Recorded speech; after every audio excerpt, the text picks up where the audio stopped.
Well, I always had a great appreciation for all the referees because the referees, you call them the true third man in the ring. I would call him the first man because without the referee, this match can't happen. The rules can't happen. The heel can't cheat behind the ref's back. But in a sense of production, in a sense of logistics, that's the communication person. That's the head of communications for the entire match. That's the person that's going to relay things from Gorilla, relay things from one opponent to the next one, especially when there's distance. Things are happening all the time. And without the referee, I'll give you an example. I worked a match with Al Snow in Rocky Mountain Pro. And by the way, Don Stevens was the referee. It's up on my fitness channel. She did an amazing job communicating what was going on and even one spot things. Like when I told Al to move off of something, she communicated that. Or I went to punk kick head into the crowd and Al speared me. And basically, she was the point of kind of pacing that out. So when things are going too fast or going too slow, even if the gorilla position isn't giving the order to speed it up or slow it down, the referee has the true, how should I say, outsider's look from like the fans or somebody watching at home to say, guys, it's going, especially somebody like we goof on them, but Charles Robinson, or in the case of Mike Chioda, or anybody that has experience, they might as well be workers. They've seen and ref so many different kinds of matches that they know the way it's supposed to flow. So maybe myself and my opponent are too much in the bubble of the match. The referee is able to say, hey guys, slow it down. Hey guys, you got to speed it up. Hey, take a hold. Hey, we're going to commercial. Hey, there's all these different things that talent takes for granted with the referee that they really don't have to worry about. I mean, especially today, the refs are calling the moves from Gorilla. I saw it firsthand in NXT. So the refs are actually booking the matches as they happen and go along, which I actually disagree with that. So referees, even in the let's forget WWF. So let's forget the earpieces and everything else. Would referees always give you advice, even in your earliest days, about how the pacing of a match should go, or would they far more passive? They were passive, but I would almost demand the referees, especially in ECW, like a John Finnegan, Jim Molyneux. I would demand, like, what did you think? What was here? What was there? And you might be like, well, they're referees, and maybe they have the same amount of experience or even less than you. But they actually, I work one match a night and maybe two on a TV taping. John Finnegan and Jim Molyneux are splitting duties between 12 to 13 or 14 matches. So they're working 6 to 7 matches a night or a taping or whatever. So they know what's going on, or even like sometimes if we duplicated a body part, they'd be like, oh, they worked the arm earlier. And we kind of have to switch it up a little bit. Or, oh, we're here, we should ask the referee or watch the other matches. So the referees, even back, especially back in ECW, if you don't have a lot of experience, the referee is a crutch to gauge things, to help. They might even say, just stay down, so do this, or, come back into the ring because Paulie's yelling. Because a referee might look up and Paulie will be on the eagle's nest doing this. There's so many little things that translate through that referee, with or without an earpiece. They're the unsung heroes. They are the true first man in every match. Did you ever, this is probably a generation or two before when you broke in, but did you ever have a referee who was like totally not smartened up at all? Because I think yes. Teddy Long said that, Fonzie said that, they were just thrown in. They were like ring crew. Right, the referee hasn't shown up, wear the shirt, get out there. I had a match in Alabama on the Indies. This is when I had experiences late 90s between ECW and WWF at the time. So, and by the way, the whole match was, nobody came out of it hurt, but the whole match was cursed from the very beginning. You know why? The ring announcer had cards. Now I'm talking about the ring announcer and the referee were thinking this was a shoot. We're not clued into anything. And the ring announcer did the Ron Burgundy. The ring announcer had the introductions, but also had a card for the winner. Well, he didn't flip the card around for the first intro. So he said, I forget who my opponent was. Let's say it was Steve Anthony. I love working him on the indies. In this corner weighing 230 pounds from wherever, Steve Anthony. And in the corner to my right is the winner of this match, Stevie Richards. Yes, but in that match, there was a referee that wasn't clued in and ended up disqualifying. He counted the fast five on a different match. Counted a fast five and DQ'd the person. They jump-started the match, which they told the ref, we're jump-starting the match. And he counted 1, 2, 3, 4, 5. It's over. Like the match was 12 seconds long. Man. And he was The indies, obviously, this is going to shock everybody. He was a relative of the promoter. That is shocking. That is shocking. Nepotism in wrestling, dude. If you think if you think it exists in wrestling, then somebody you know has a VPN to sell you. Ah, yes, of course. Maybe us again one day in the future as well, hopefully. I was going to say, would referees advise you on time cues? So once again, we're not talking about the earpiece generation. We're talking before then. Were the referees... You said, in ECW, one of them be looking at Paul Heyman in the crow's nest or the eagle's nest, whatever, and he was saying do that. But normally speaking, would referees have a rough idea of how long you needed to go? Yeah, ECW at one point, we just went until we knew we were going to have the pay-per-view and we had to work on hard time and other stuff. But yes, that is... how should I say, where maybe we do, I'm not prepared for it, but the top 3 or 5 things a referee, the responsibilities or the top most important things, that there could be like a 1A, 1B, 1C type scenario. The referee is there with the communication aspect. Like I said, the most important part of what a referee does is communicate either from Gorilla with an earpiece or between the wrestlers and what they want. And also back then, the referees, a lot of times, and I don't recall John or Jim in ACW having it, but there was a time where referees would either have a stopwatch or they have a stopwatch on their watch and would know how long it would go. Also, the timekeeper and the ring announcer could communicate to the referee without an earpiece, like Bob Ortiz or Rocky in ECW. They would do the ring announcing and then the bell, and then communicate. So if we were fighting on the outside and the referee went by Bob Ortiz, he would say 20 minutes. So it's really such a great dance that works out, and people don't realize that's the stuff unreal. If you're going to expose it, you might as well expose how hard it is to achieve this symbiotic relationship between everybody. I think you talked about it a week or 2 or 3 ago, whenever it was, sort of involving, when you were talking about, talking in the ring and communicating with your opponent, involving the referee as well. But sort of, I guess, to go about that one more time, how much would you involve the referee as far as telling your opponent what you were going to do next, whether to move or, work out a sequence of spots or whatever? How much would you involve a referee in that process? I try to as much as possible. But like I said before, a lot of times it's body language. So if you're over telegraphing an elbow out of the corner and somebody's just laying there, you just better move. You know what I mean? You're taking way too long. That's an understanding or an understood kind of thing. But with the referee, also, here's what's really important, especially for the tape WWF back in the day.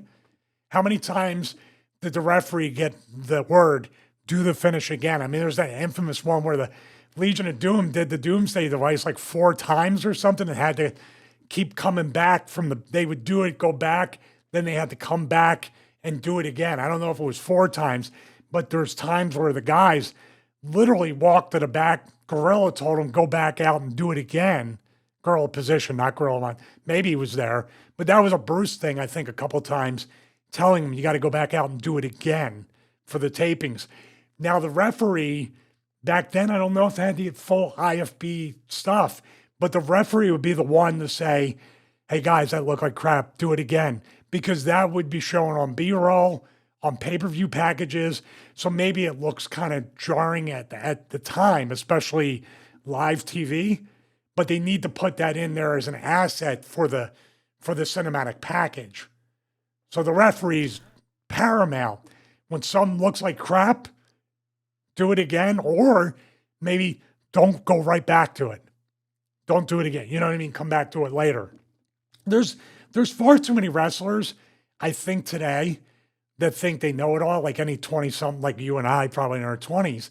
But at the same time, that referee is such a resource that and by the way, if you get on their good side, they're going to do right by you. Just like production people, just like agents, just like if you're good to them, and all of them have been really good guys that I've worked with and very appreciative and go the extra mile to want to ref your matches, to want to help you out. So think about that. Like Rocky, I'll give you an example. Rocky, The Rock, he requests Mike Chioda to ref his matches when he had cachet to do so. That's because Mike took care of him in the ring and probably outside the ring as far as making sure Rocky was set up.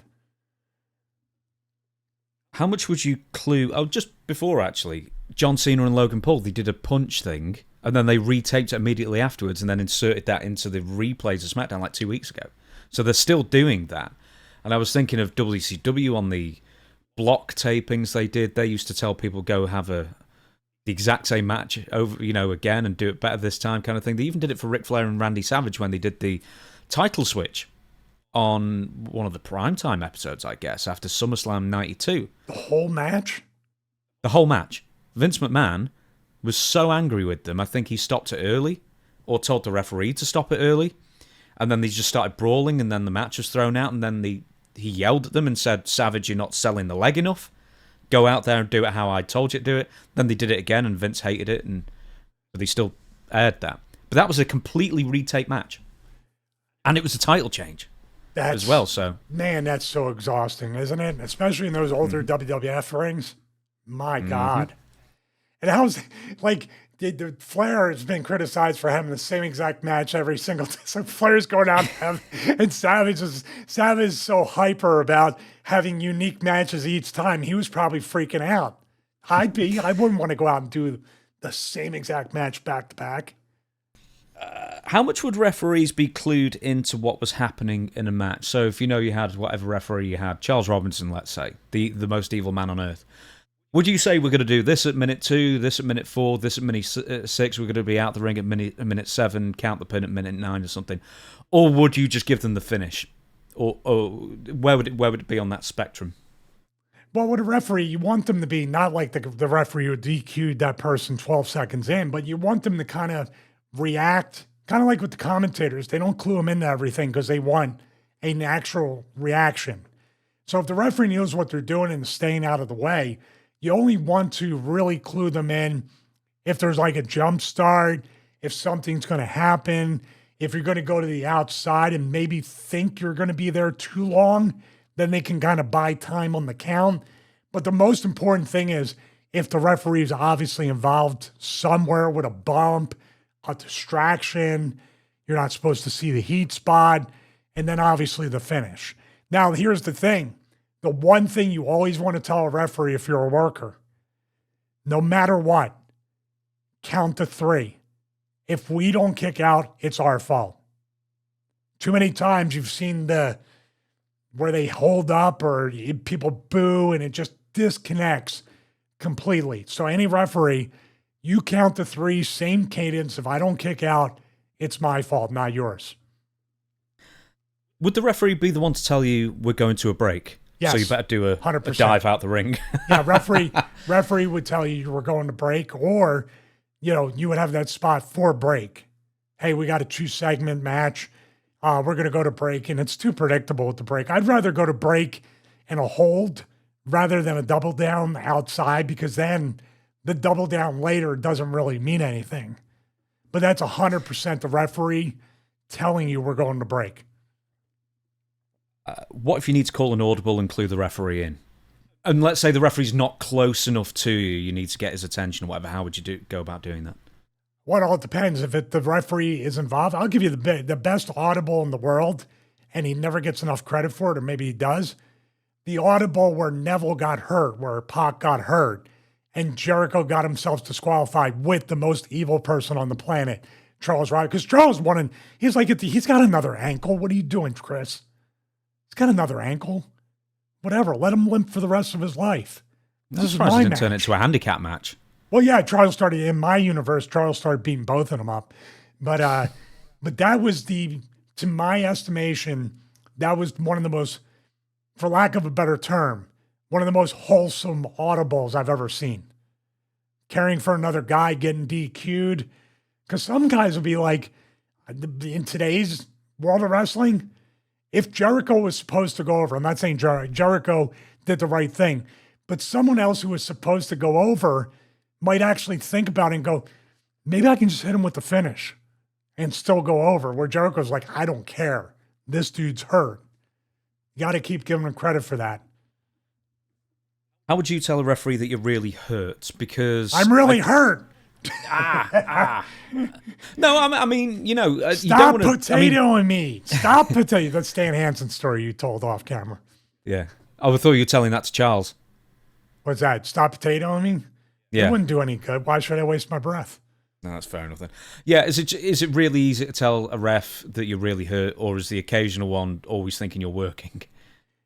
I think the referees, especially the crop we have now, are smart enough to know when you're not selling. Most of the time, like when you're selling, they're like, oh, when you're not selling and just laying there when the match is supposed to kind of have, especially if you bump and you're supposed to get up and bump again or something like that, the referees will normally just go right to you and say, are you hurt? Are you checking on people is actually a shoot.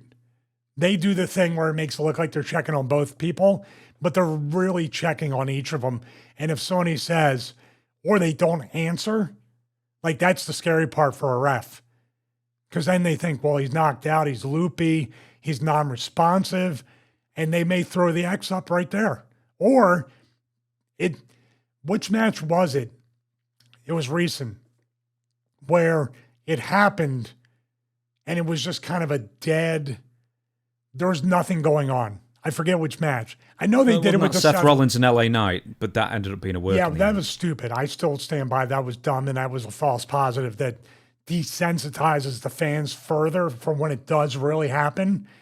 But it was recent where somebody got hurt. I can't remember, but the referee's experience shows right there. And you know what? It's just like football, though. I can see wrestlers getting mad at referees and office personnel for throwing the X up and not wanting to end the match. Just like pulling a quarterback out to concussion protocol. And it's like, I got to get back in there. But they're protecting you from yourself. And I think that should happen more often. Do you think referees are ever scared of throwing up the X sign in case they're wrong? Yes, I would assume. Nobody has ever said that to me, but you're in a very tough spot. But I would tell you right now, every referee in the business, err on the side of caution. Because you know what you do? Now you have credibility. And if the guy's not really hurt, we will make an angle. We're not going to wait 3 to 4 weeks and then say, ha, aha, I fooled you.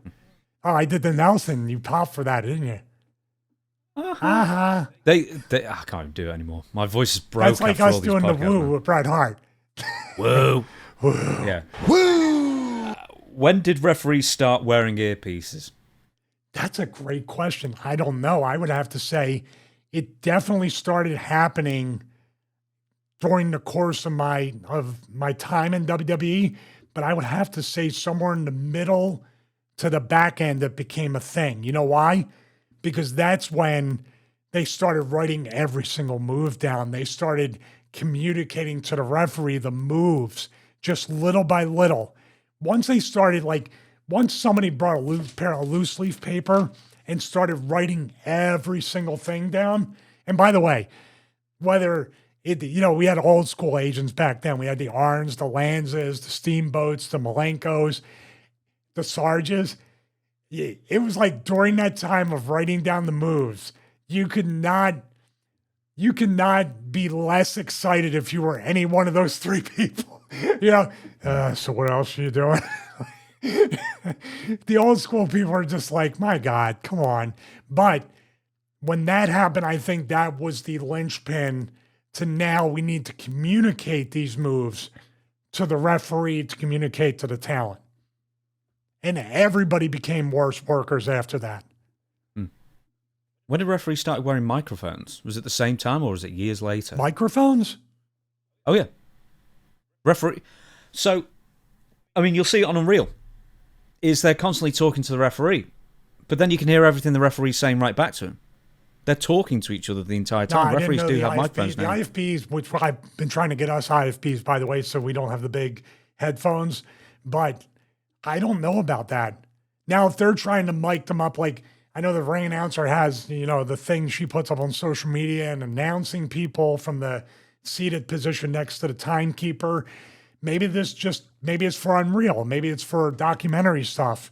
Maybe they're mic'd up for future things.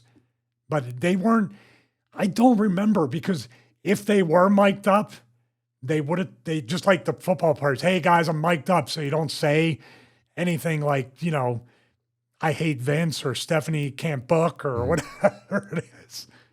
So I'm not familiar with that. That's news to me. Yeah, it's because they kept asking the ref questions about the match and how the guys were or whoever was working, and then they were replying. And I didn't think that was for Unreal. I thought that was just something they did now. That was my opinion, anyway. So, and you've already said this actually. When WWE started dictating every move and cadence of every wrestler in every match through the referee, that kind of all started towards the back end. So maybe the mid 2000s. Well, that's my guess. When you think that would be the reason why now we need all this communication back and forth. I guess so. I mean, they had them when they were there before, but they weren't implemented like that. In other words, it was to communicate times. It was to communicate possible injuries, or Vince saying if someone got hurt, end the match. Yeah, so the earpieces came in first, and then the dictation of every single move in every match came years after. So the IFB was there for that, but then they said we might as well just dictate every single move since we have this open line of communication. Are referees in WWE or during your period or your 10 years in WWE and maybe TNA and beyond, were they always told to call the match as a shoot? Because I always thought it was a flavor of the month kind of thing. So I may have said this before, specifically remember somewhere 2002, 2003, there was like a meeting, a WWE Raw meeting, so you may well have been there or been told, or the referees were told essentially, this week you are calling it like a shoot. If wrestlers do something to disqualify them, then disqualify them. Then like the first match of that show, was it like Booker T or Kane or something like that, threw somebody in the stairs and the referee DQ'd them. I was there. I was hoping this was we should do some kind of thing like like BC and AD or the BC thing.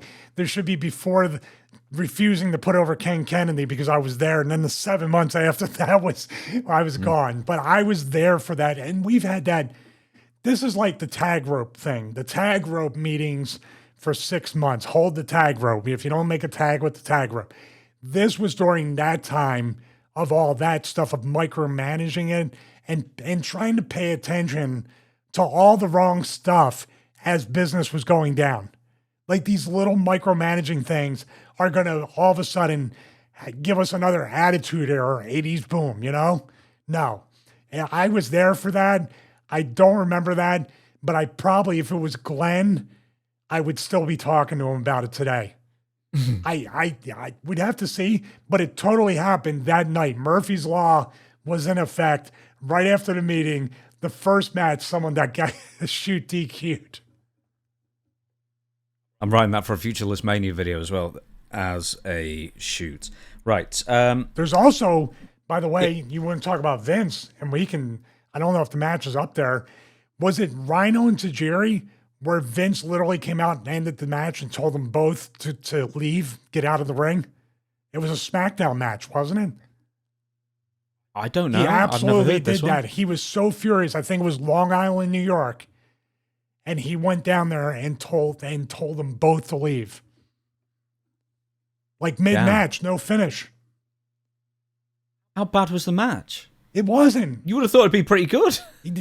Well, look at who we're talking about. This maniac will literally make Ric Flair and Randy Savage do a match 4 times. Yeah. So no, he totally went down to the ring. I believe it was SmackDown, and I believe it was Long Island, and he walked down there and told them both to leave the ring. Right. Well, I need to do some research on that because we need to find more about that story. You should do a List Mania, including the quad incident. I've already written one, ref calling things as a shoot, because I know for a fact there's a few different examples. That'd be a really good video. What? Oh yeah, I didn't even plug my own. I'll plug it at the end. What are some of the big referee no-nos? Like, I don't know, getting in the way or being overly distracting in the match. What makes a bad ref, essentially? Getting in the way. Getting in the way at the wrong time, especially. There's referees, and usually what it is the referee either stays in a corner, or when I went to wrestling school, they were trying to teach referees, like we would circle the ring a certain way, usually counterclockwise or clockwise. It depends on, but the referee has to pay attention and say, no matter which way they're going around to lock up or do whatever, the referee's moving in the opposite direction. Because if he's moving in the same direction, well, he or she, these days, most times, if they're moving in the same direction, they can't get out of the way. They're constantly in the way. But if they move the opposite way and they're always, how can I put it? If you guys are facing off corner to corner, the referee's in one of the neutral corners. So they're perpendicular to where you're at. That's normally the way it goes. When the lockup action happens, they don't want to be unless they don't see something. They're usually perpendicular to whatever's going on between the two guys. Other jobs that referees have, because I guess a lot of fans who've been following for a long time know that referees aren't just referees, they've got other duties in the back. What are they? Oh, I would use Charles Robinson. And by the way, we like I said, we goof on him and joke about it, but he is probably the hardest working guy in that company. Charles Robinson and a lot of referees would supplement or create another stream of income, but also a lot more hours to work by working the ring crew, putting the ring up, help put the set up. Chad Patton would do that. Jack Doan would do that. Charles Robinson would do that. Kyoto, I think, was the original one to do that. The referees, because they're already got to be there early, they're on the road, so they might as well try to make more money. And well, Mike Chioda was ring crew, in fact, before he became a referee, so that seems like a fairly natural progression, I guess. But a lot of guys who are referees, like Charles, who was a referee first, was on the ring crew as well. I don't know if Chad Patton and Jack Doan were doing that. I think Hebner's kid, and I forget his name, I'm so sorry. Brian. I think he also did ring crew as well. To them, it was just another way. And back then, I don't know about now, because there was a big stink that they weren't giving them tour buses anymore, and they weren't paying for certain things. They had to rent cars. I don't know what it's like with TKO, but if you were doing production crew, they paid your road expenses. So right then and there, you're already kind of ahead. You're already at the building. You're already traveling, and you're kind of getting paid for two different things. Plus the fact you can't get fired from two jobs at once. I mean, you could, but you're trying to make yourself indispensable. Ring crew, obviously putting up and tearing down the ring. They've got to be there early. They've got to leave late than everybody else pretty much as well. Did they deal with the mats and the barricades as well? Yes. Yeah, they did. And even the, the announcers tables and other stuff. I don't know about the bigger stuff. Now, obviously, they didn't do the lighting, the box truss. I think they assisted with it, putting the ramp together, that huge set, which I'm not familiar how they do that. But yeah, for all that stuff, even stuff like vacuuming around the ring, vacuuming the canvas, there's so much that goes on to give it a nice, clean, aesthetic look. Those guys work hard. They're there hours before the show or before the boys get there sometimes. Like we're talking about, like, I think Charles for WrestleMania flies out the week before to set up the WrestleMania set. So on his own. What's that? On his own. Well, no, they fly him out. But what I'm saying... No, that's what I'm saying. He just sets up the entire thing on his own. Well, that's what he would think and say, and he doesn't give credit to anybody but himself. I get what you're saying. See, I dip in and out because I love Charles, but the work shoot, brother. So it comes out. But Charles is definitely right now, there's a lot of hard workers, but have to shift gears and do all that stuff, it's so incredibly hard. Just for me as well, before we move on, because we're going to be talking about fan run-ins in a second. Do referees have anything to do with? I mean, they won't have anything to do with pyro, obviously, but will they have anything to do with any of like the LED boards or hanging any of the screens or decorations or anything like that? Or is that its own separate, dedicated production crew who deals with the staging? I have no idea, because when you go to these towns and you go to the arenas or the stadiums, you obviously have local union workers that you need to pay, you need to work. They could be in charge of that. Setting up the chairs around the floor, usually that was the local union people that would do that kind of stuff. I don't know, and especially with TKO, they might have their own traveling crew that, kind of like concerts. Don't they hire normally the roadies that do the entire tour, right? So it's always uniform. I'm not sure, but I will say this, no matter what they do, even just talking about setting the ring up and breaking it down, I almost started going into a cold sweat because I hated doing that so much when I started wrestling because everybody had to do it. I didn't like it, but it's a thankless job, 2 thankless jobs that are required to make your viewing experience of professional wrestling like the best it can be.